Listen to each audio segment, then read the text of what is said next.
Presentamos Vertiente de Opinión, un programa producido por el periodista Mario Emilio Pérez. Saludos amigos de Vertiente de Opinión. Nos da mucho placer tener aquí un viejo amigo, más amigo que viejo. Yo soy más viejo que amigo con relación a él, porque podría ser, si no hijo mío, bueno, sí, hermano menor. Hermano menor. Se trata del doctor Rafael Santos. Ustedes saben, fue máximo dirigente de la Asociación Dominicana de Profesores, también dirigió la compañía de seguros, departamento de seguros, y en todas las actividades que ha desarrollado ha mostrado dos cosas: capacidad y honestidad. Así es que nos va a dar mucho placer hablar con él. Hoy es secretario de Educación del Partido Revolucionario Moderno. Así es que con esa vasta experiencia que tiene ya en la política, tendremos un buen programa. Antes de iniciar este diálogo, voy a manifestar mi pesadumbre por la muerte de una gran actriz y buena amiga, que Flor de Betania Abreu, murió de 81 años de edad, pero debió durar 100, porque los aportes que hizo al teatro dominicano, pues son incalculables, como profesora, como directora teatral, como actriz eminente. Paz a sus restos y resignación a sus familiares. Volvemos después de esta pausa con nuestro entrevistado.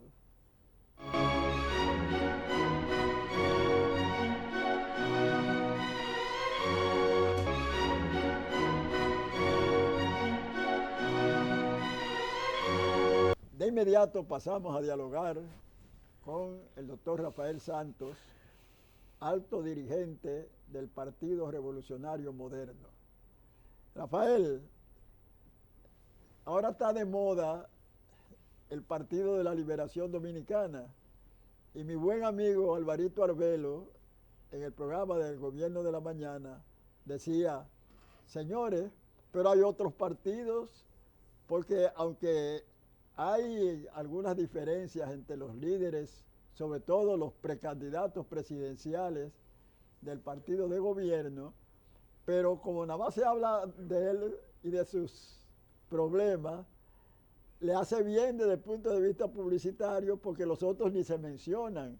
Porque, por ejemplo, el Partido Revolucionario Moderno y sus aspirantes a la presidencia, Wellington Arnaud, ¿verdad?, el expresidente Hipólito Mejía y Luis Abinader, no tienen ni siquiera menciones acerca de sus actividades, porque todos los espacios los está ocupando el Partido de la Liberación Dominicana.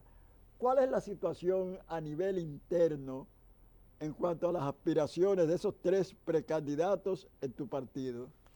Mira, increíblemente, entre ellos reina la armonía y la comunidad.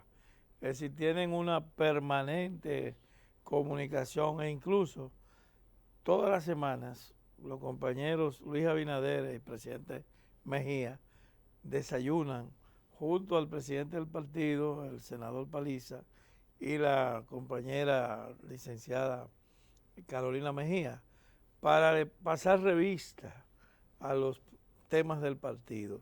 A veces participan en esa actividad, casi siempre, los coordinadores de Hipólito y de Luis, el doctor Roberto Fulcar y el licenciado César Cedeño. Pero generalmente ellos trabajan los temas de senaduría, alcaldía, alianzas políticas, y eso te diría, bueno, eso no genera noticias, o por lo menos no hay controversia que dé primera plana. Claro. Pero yo prefiero ese partido y no el que viví en los últimos años que estuve en el PRD, que era una casa de putas, lucha constante, un escándalo permanente. La última acción y la que nos llevó a nosotros a reflexionar y a tomar la decisión, bueno, si no podemos vivir con esa señora, vamos a mudarnos de ahí, fue las sillazos del 2013. Ese día quedó claro de que se había roto la unidad, se había roto el respeto. Y esa decisión nos llevó a una más dolorosa, y fue dejar el partido de Peña Gómez. Pero al final la vida demostró que la mudanza evitó un derramamiento de sangre entre compañeros. Yo veo que en el PLD casi están llegando a esa situación, porque aunque ellos al final fingen que se pusieron de acuerdo, pero cuando uno escucha a cada cual dar sus versiones, evidentemente que es un acuerdo fingido, es una falsa unidad. Y esa falsa unidad está llegando a lo que se llaman los plazos fatales. Porque en el caso del danilismo, que el presidente dijo que una minoría le había faltado el respeto, una minoría dentro del partido refiriéndose a la corriente de Leonel Fernández, él, considerándose mayoría, tiene que buscar un candidato que se enfrente a Leonel. Pero parece ser que ellos todos estarían dispuestos a apoyar a Danilo, pero no así, a declinar sus aspiraciones para apoyar a una persona que el presidente prefiera. Y en ese sentido, yo creo que cualquiera de los PLDistas es peor. Nosotros estamos preparados para no gastar energía ahora, ir al 6 de octubre con una competencia democrática, y tan pronto surge el candidato presidencial que habrá de surgir de esa convocatoria democrática, entonces nos enfrentaremos con el que el PLD decida.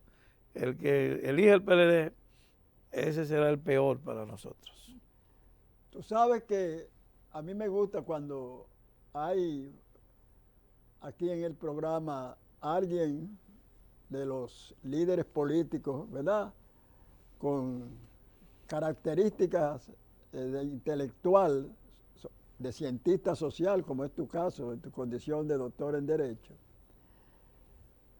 Yo recuerdo que cuando el doctor Peña Gómez creó las llamadas tendencias, entre comillas, que no estaban fundamentadas, como tú sabes, ni en diferencias ideológicas, y además él mismo, con su condición de líder mesiánico y todopoderoso, dijo, bueno, estas tendencias serán presididas por el doctor, y fue el primero, Salvador Jorge Blanco, Antonio Guzmán y Jacobo Magluta. Incluso nombró como potenciales candidatos vicepresidenciales a mi superior conyugal Ibelice Pras Ramírez.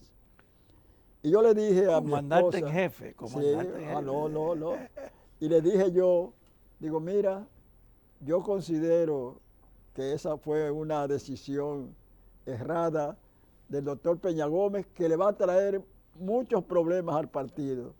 Y me dijo ella, ¿y por qué tú lo dices? Digo, bueno, creo que es de Jesús de Nazaret la frase de que una casa dividida contra sí misma perece. Y de ahí, de esa división inicial, van a salir graves problemas futuros. Y ojalá yo tener, si algún día jugara a la loto, ¿verdad?, esa certeza de un vaticinio, de una opinión, de una escogencia en cuanto a opinar sobre determinada coyuntura política de un partido.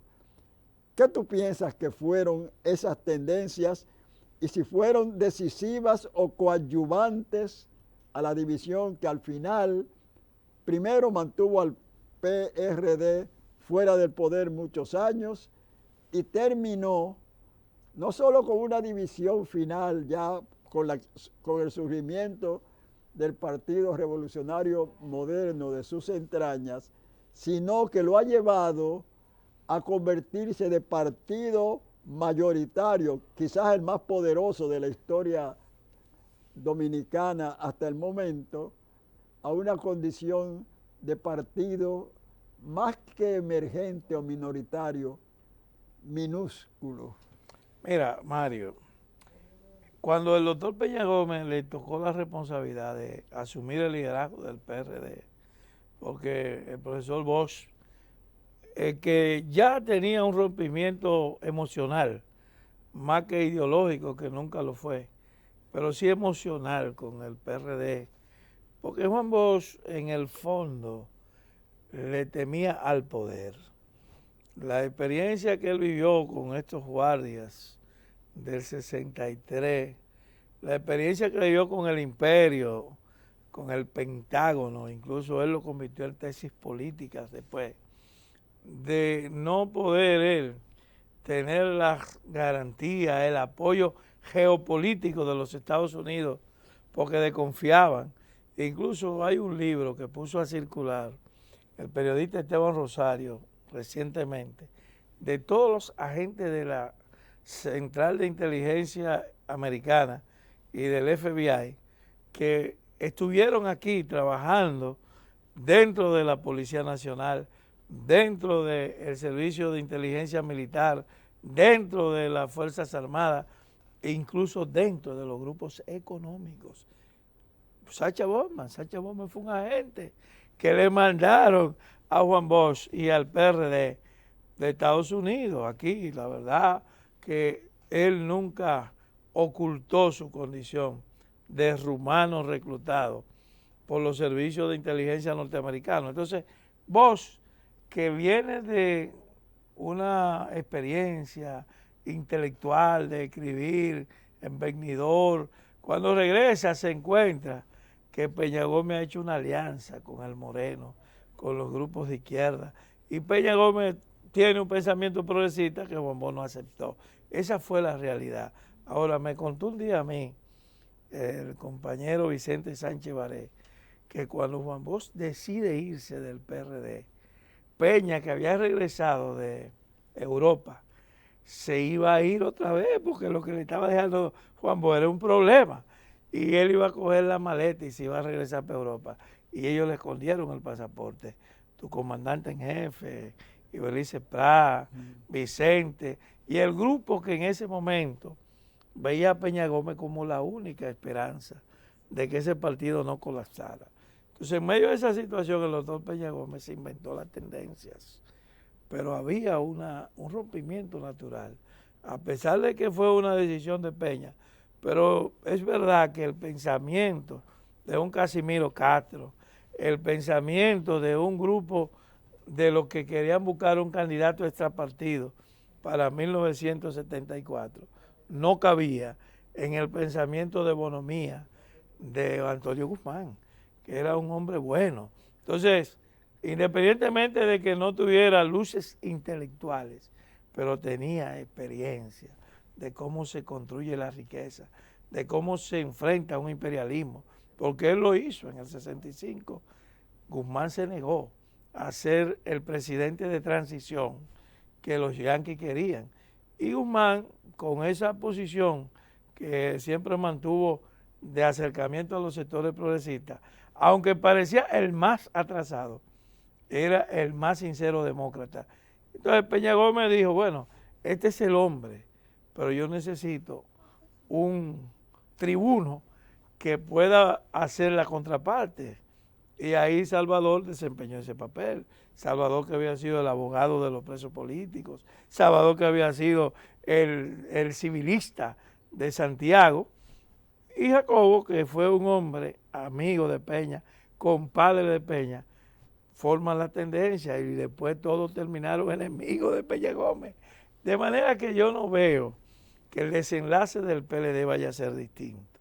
Porque fíjate tú, el PLD, cuando pierde las elecciones en el año 2000, deciden en un congreso que celebraron que ellos tenían que ser, aunque mantuvieran la logia de los círculos de estudio y de los 12.000 militantes que eran los dueños del PLD, pero tenían que abrirse y masificar el partido si querían volver al poder. Y lo masificaron.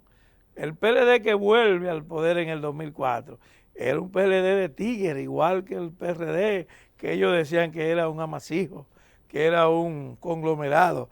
Entonces los PLDistas que vuelven en el 2004 ya no eran tan ingenuos, ya ellos sabían que ese dinero público era la fuente de su enriquecimiento, la fuente originaria de su acumulación.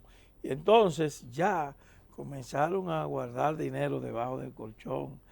A uno creo que fue en el 2006, a un subsecretario de Salud Pública, que le encontraron en la casa, que le robaron de su casa, después se supo que fue el novio de una hija que planificó eso, como 122 millones de pesos. O sea, los PLDistas cambiaron las tendencias, los grupos, y cada uno era jefe de grupo. Yo no sé si tú sabes, si recuerdas que hace poco el alcalde de Vallaguana conspiró y mandó a matar al regidor de su partido, que lo estaba criticando y cuestionando por el uso de los fondos públicos. Así pasaron muchas cosas. Entonces esas cosas hoy tienen ese partido al borde. No solo, bueno, ellos podrán ponerse de acuerdo. Hay gente que dice, no, ellos se van a entender. Yo no lo descarto. Pero sinceridad, confianza, amor de compañerismo, yo creo que eso ya no retorna a ese reino dividido, porque son jefes de grupo con mucho poder económico. Mucho dinero tienen los que fueron funcionarios de Leonel Fernández, mucho dinero tienen los que están con el presidente Medina, y ni decirte de personajes importantes ahí de 8ª o 10ª categoría, pero no lo mata nadie por 1.000 millones de pesos.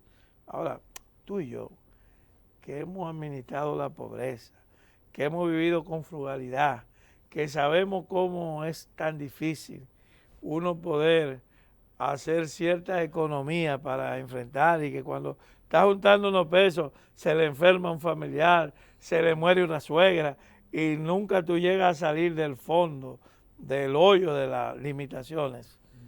Juntar 1.000 millones de pesos, hablar de que cualquier dirigente tiene 500 millones declarados, esos son hechos que dividen. Lamentablemente la ideología bochista no es la que está imperando en el PLD.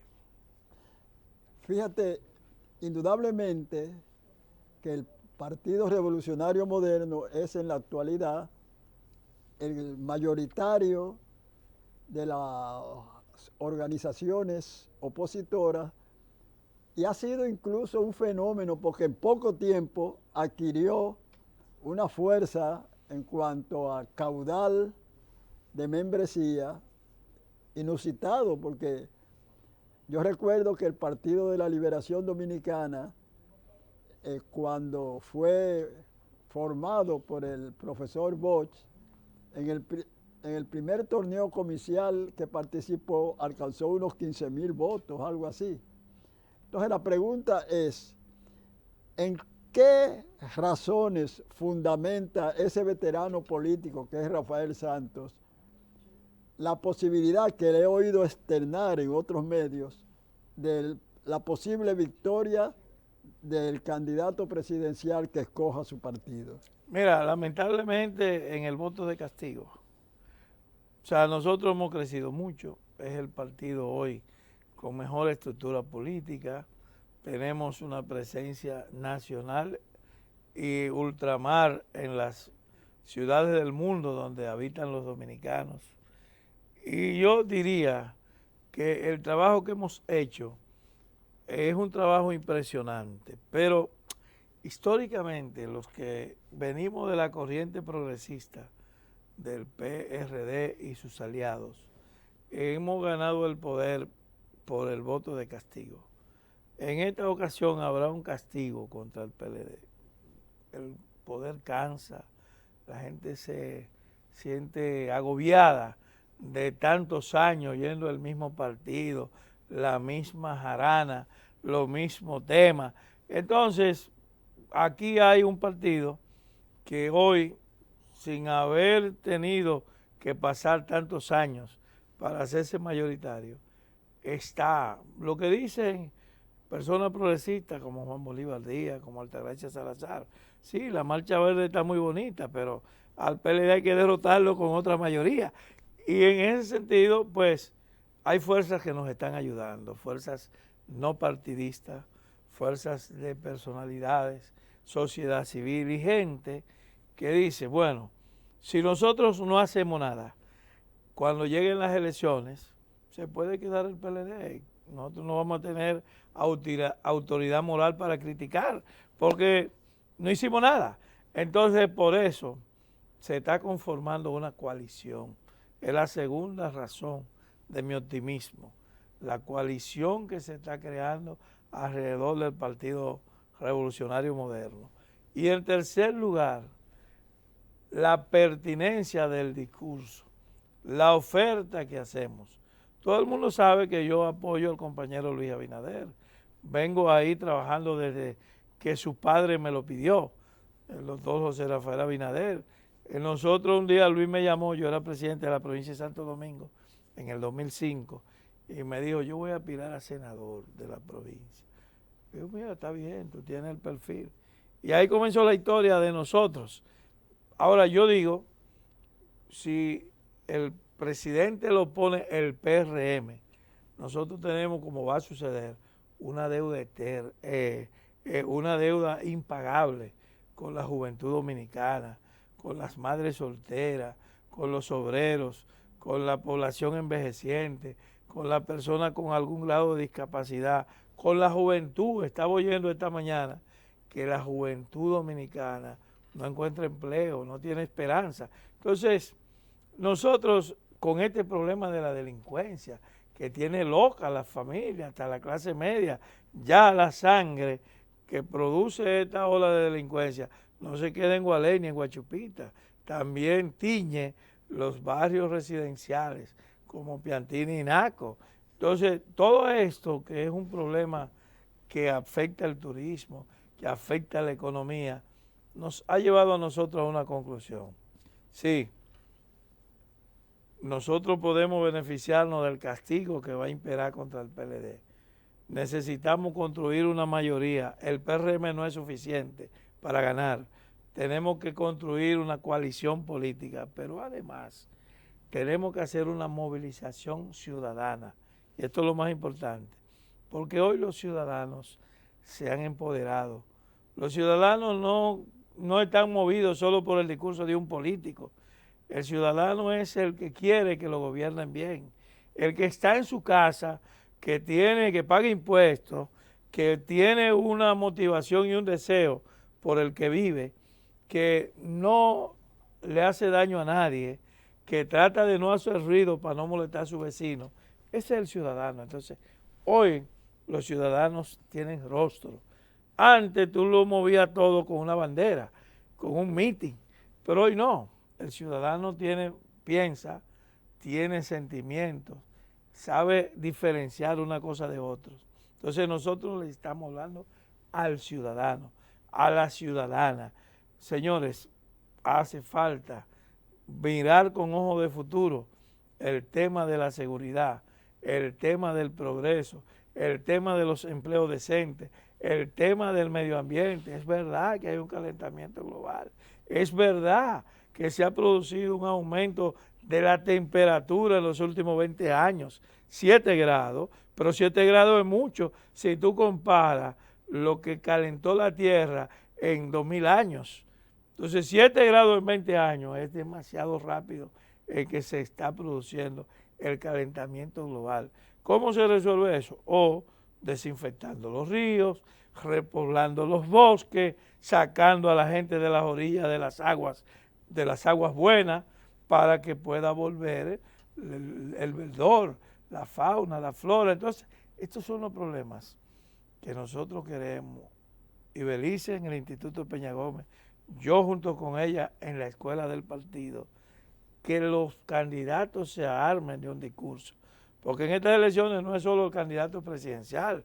A nosotros nos gustaría que también se comprometan los candidatos a alcaldes, los candidatos a regidores, para hacer un mejor gobierno en las ciudades, los candidatos a diputados y senadores, para hacer mejores leyes. Es decir, es toda una propuesta que me lleva a mí a hablar con cierta esperanza de que el cambio está cerca, que en febrero una gran celebración, una victoria aplastante en el nivel municipal, en todo el territorio, con alcaldes buenos, no con alcaldes ladrones, no con sinvergüenza que van a meterse a los ayuntamientos para desfalcar el erario público, sino gente que va para servir. Y entonces en mayo, cuando ganemos con un presidente bueno, diga, hey, Rafael Santos, Belice Prat, todos ustedes hagan un compromiso de vanguardia de que aquí no se va a robar, de que ustedes van a estar vigilantes para que las personas que ustedes van a dirigir en la administración pública le den una amnistía a este pueblo. Podamos dedicarle un periodo más o menos largo de los hospitales, las escuelas, las instancias infantiles, los sitios de acopio en los barrios para darle comida al que no tenga. Mira, tú sabes la comida que se pierde en este país y hay personas ancianas, desamparadas, porque aquellos que tienen longevidad en los barrios, se les mueren los hijos y se quedan ellos solos y no hay un Estado que se conduela de ellos. Entonces, ¿para quién deben ser los comedores económicos? Que deben funcionar. Esa fue una buena política de Balaguer, porque no todo lo que hizo Balaguer fue malo. Eso fue bueno. Tú dices, aquí hay comedores económicos. Bueno, vamos a hacer una lista de cuántos enfermos viven en el barrio, cuánta gente necesita la mano amiga del Estado. O sea, todo esto, o sea, primero el diagnóstico de que el país va muy mal. Segundo, la fuerza que hemos organizado. Y tercero, la promesa de que lo vamos a hacer mejor. Son los hechos que me llevan a mí a pensar que el cambio está cerca. Muy bien, vamos a hacer una breve pausa, no sin antes recordarles que este programa se transmite por las frecuencias 6, tanto de Claro como de Tricón Altiz, y que además, si usted escribe en YouTube Mario Emilio Pérez, vertiente de opinión, puede ver la comparecencia de hoy del buen amigo Rafael Santos, y si no puede verla, supongamos, el lunes, porque este programa se transmite por la frecuencia 6, tanto, como ya lo dije, por esos dos sistemas de cable, domingo de 9 a 10 de la noche, y se transmite nuevamente el mismo programa de 5:30 a 6:30 de la mañana del lunes. Y ya en horas vespertinas del lunes usted lo puede ver aquí a Rafael Santos, y si no lo puede ver en YouTube poniendo Mario Emilio Pérez, vertiente de opinión, y los programas que lo antecedieron, 5, 6 o 10 o 15 programas que antecedieron a esta comparecencia. Volvemos.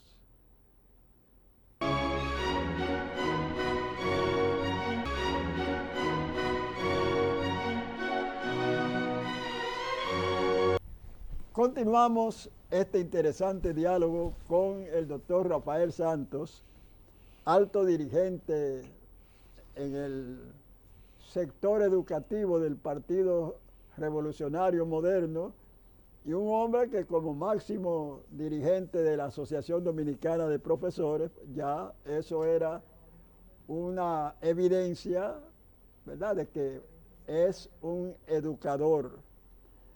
Rafael, indudablemente que una de las cosas que más ponderan los analistas de la política nacional en cuanto a la gestión de gobierno de Danilo Medina es la gran cantidad de construcción de locales escolares y la tan extendida que, sin lugar a dudas, hasta los opositores, o por lo menos un sector menos, ¿verdad?, ortodoxos de la oposición reconocen.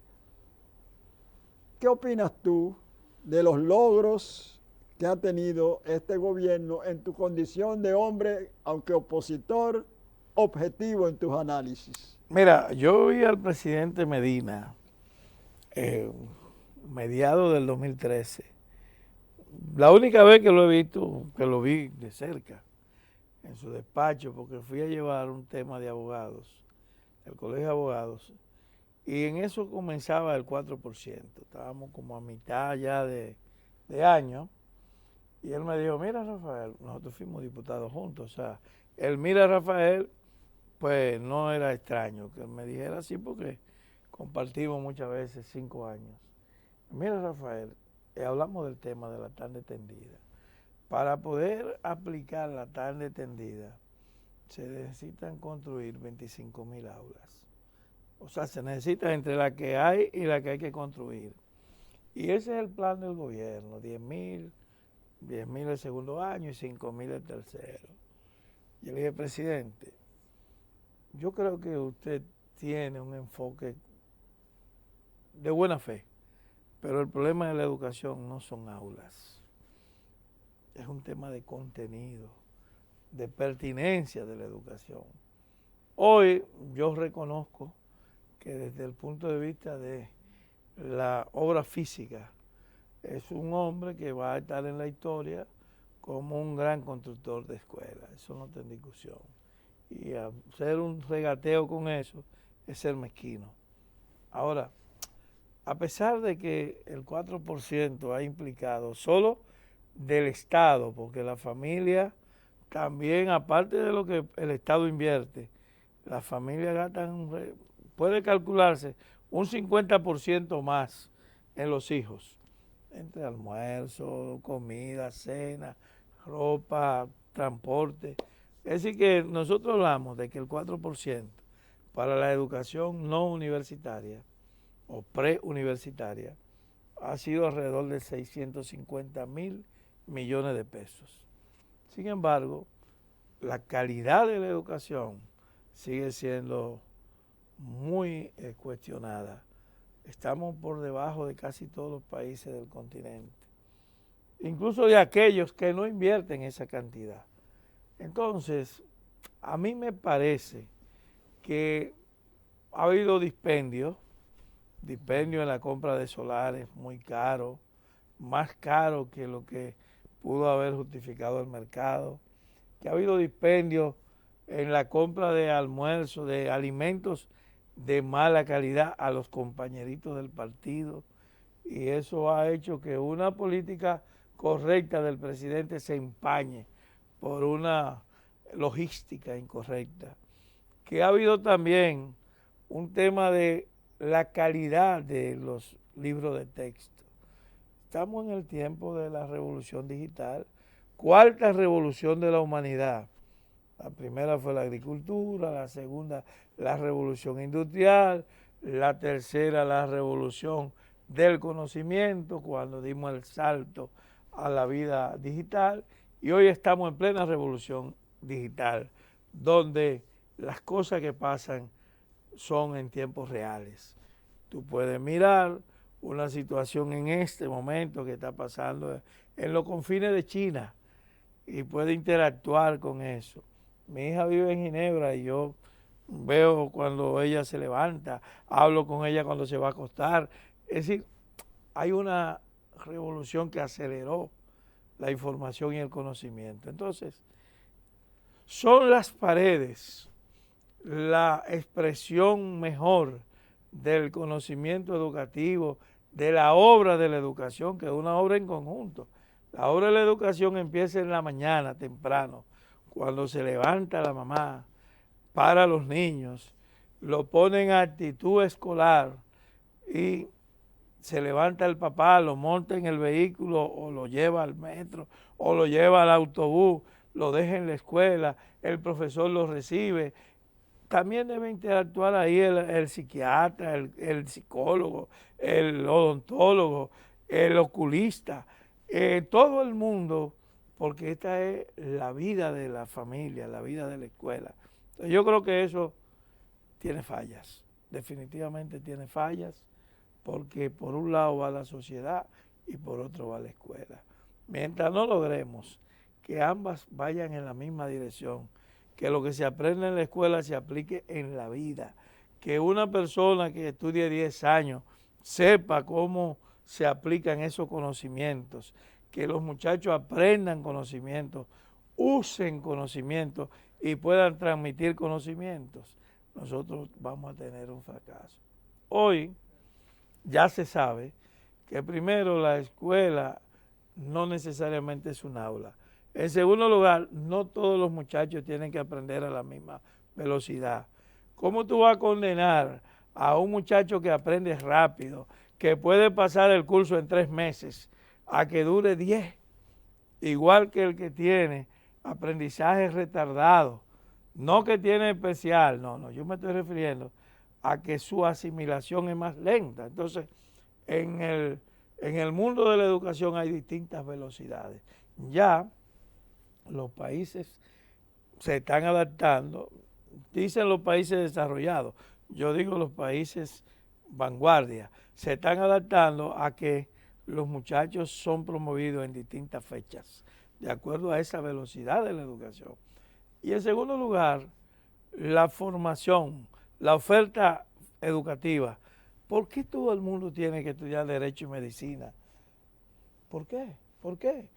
Si faltan mecánicos, faltan electricistas, faltan plomeros, faltan carpinteros. Yo vi esta madrugada una promoción que me alegró mucho del Sindicato Nacional de Trabajadores de Albañilería, promoviendo la nacionalización del mercado laboral de la construcción. Porque eso aquí era una ocupación natural. Los hombres y mujeres empezaban, los mujeres no, los hombres, empezaban temprano el oficio de albañil, el oficio de plomero, y aún los que estudiaban, no se le olvidaba eso. Ahora nosotros no encontramos gente para hacer un oficio. Entonces, la escuela tiene que proveer al mercado laboral técnicos medios con calificación académica para ocupar el mercado de empleo. Si eso se hace, yo creo que daremos un salto adelante. Y también tiene que haber una escuela para científicos, para premios Nobel, para artistas de primera categoría, para músicos de la sinfónica. O sea, una educación científico-técnica, una educación científico-humanística. Y eso se monta uno en la autopista de acuerdo a su vocación. Hay personas que tienen vocación para las artes, para la pintura, para la poesía, para el teatro. Hay otros que tienen vocación para las manualidades. ¿Y cómo es que la escuela, si es el lugar central del conocimiento, no puede hacer esa clasificación natural? Entonces creo que el presidente Medina ha tenido un déficit de ministros, ha tenido una mano llena para aportar recursos que antes no se tenían, pero no ha tenido los ministros de educación con el suficiente raciocinio, con la mínima motivación para mirar esto y decir, pero ven acá, yo tengo 2,5 millones de personas que todos los días salen con una mochila, que caminan y llenan las calles, hasta se llena cuando estamos en clase. Los tapones muestran la cantidad de gente que va para la escuela. Entonces, yo ministro, ¿por qué yo voy a seguir la rutina? ¿Cómo es que no se me ocurre que las escuelas tengan talleres, tengan actividades formativas, tengan vinculación con la producción? Por ejemplo, aquí nosotros estamos, que el presidente Mejía, habrá que reconocerle eso, que quiso instalar una agricultura moderna a través de los invernaderos. Y eso fue satanizado por el PLD. Hasta persiguieron al compañero Eligio Jaque, que fue el ministro de Agricultura. Hoy se pueden producir empleos, se puede producir riqueza, se puede producir divisas en los invernaderos. Bueno, ¿y por qué tú a los muchachos del campo la escuela no los enseña a administrar los invernaderos, a producir en los invernaderos, etcétera. O sea, lo que estoy diciendo es que sí, es verdad. En el gobierno de Danilo Medina se han construido muchas escuelas, pero también en este gobierno se ha profundizado la baja calidad de la educación dominicana. Sí. Tú sabes que yo, con cualquier dirigente opositor con quien coincida en algún sitio público, y viene el tema de la política, porque es inevitable cuando un dirigente político se encuentra con un periodista, que la política sea, sobre todo cuando los procesos electorales están cercanos. Y algunos dirigentes de oposición se hacen la ilusión, y en tu caso, que eres un hombre objetivo, pragmático, de tu discurso se desprende algo que voy yo a disentir. Yo pienso que, a diferencia del PRD, el Partido de la Liberación Dominicana y sus dirigentes están conscientes de que la división es un pecado mortal y quizás la causa fundamental de una derrota electoral, y que por eso no van a poner en riesgo nunca la unificación, independientemente de cualquier factor coyuntural que pareciera favorable para ellos. ¿Qué tú opinas? Mira, yo que soy del club de admiradores tuyos, de hace muchísimo tiempo, desde que yo leía estampas dominicanas en los años 70, y siempre he sido un admirador tuyo. Ahora voy a disentir en un aspecto que es un atrevimiento mío, en el sentido de que la opción de la división no está presente en el PLD. Fíjate qué es lo que pasa, y eso ha pasado siempre que surgen dos gallos del mismo tamaño y de las mismas espuelas en una misma gallinero. En el PLD hay dos líderes hoy, y esos dos líderes luchan por el control de la franquicia. Si Leonel Fernández es presidente, se acabó el tiempo de Danilo Medina, y Danilo lo sabe. En cambio, si Leonel pierde, si es el candidato y pierde, Danilo se queda como jefe del PLD, y habrá que incluso pactar con él cierta impunidad, porque no es inmunidad, sino cierta impunidad. Él piensa eso, él cree en eso, pero además cree que él podrá volver, y que la única posibilidad que él tiene de volver es si derrota a Leonel. Y en ese sentido, esos pensamientos fracticidas, esos pensamientos destructivos, esas pesadillas con las que sueñan los políticos cuando piensan mucho en el adversario, ha llegado a esas mentes de esos dos lúcidos dirigentes que han tenido éxito, porque haber sido presidente 3 veces en un país pequeño es un éxito. Haber sido presidente 2 veces, si usted siendo sanjuanero, de la comarca de donde más brujos han surgido en toda la historia de la República, pero además donde más comida se ha producido también, en el fértil Valle de San Juan, pero tú no eres de los grandes hacendados y llegas a presidente. 2 periodos. Eso debiera ser suficiente para calmar la ambición de esos hombres, pero creo que no. Creo que ellos siguen queriendo lo mismo, que uno desaparezca para que el reinado del otro sea indiscutido. Por eso, y es en el único punto que puedo diferir. O sea, yo creo que ellos tienen suficientes razones para buscar el mantenerse unidos. Najayo es una de ellas. La cárcel modelo de la Victoria que se está construyendo es otro. El tema de los tucanos es otro tema. Punta Catalina y cuanto tema más que pudiera, no me alcanza el tiempo para mencionar, pero aparte de eso está Chacumbele, un gallo que tenía las espuelas tan grandes, decía Juan Bosch, que él mismo se mató con las espuelas. Entonces, como está Najayo y está Chacumbele, yo creo que hoy la fascinación de los líderes PLDistas es más por Chacumbele que por Najayo. Bien, como veterano político y diestro comunicador, captó la señal del ecuánime camarógrafo nuestro, ¿verdad?, Fernando Duval, de que ya el tiempo escaseaba. nos ha dado mucho placer tener a este combativo dirigente político, un hombre que es muy difícil que tenga en un momento determinado un encampanamiento, vamos a usar el término, subjetivo de la situación del país. Pero como es natural, nadie ha oído a un boxeador antes de una pelea decir que va a perder el combate. Joel Luis, que fue casi un campeón invencible, todos los que lo enfrentaron decían que le iban a ganar. Y Joel Luis generalmente ganaba, igual que Rocky Marciano. A ustedes las gracias y a Rafael Santos, un hombre muy ocupado, un hombre abogado, dirigente político, educador, y un hombre también que disfruta la vida, le gusta el béisbol, le gustan los deportes, en fin, un hombre multifacético. Hasta la próxima.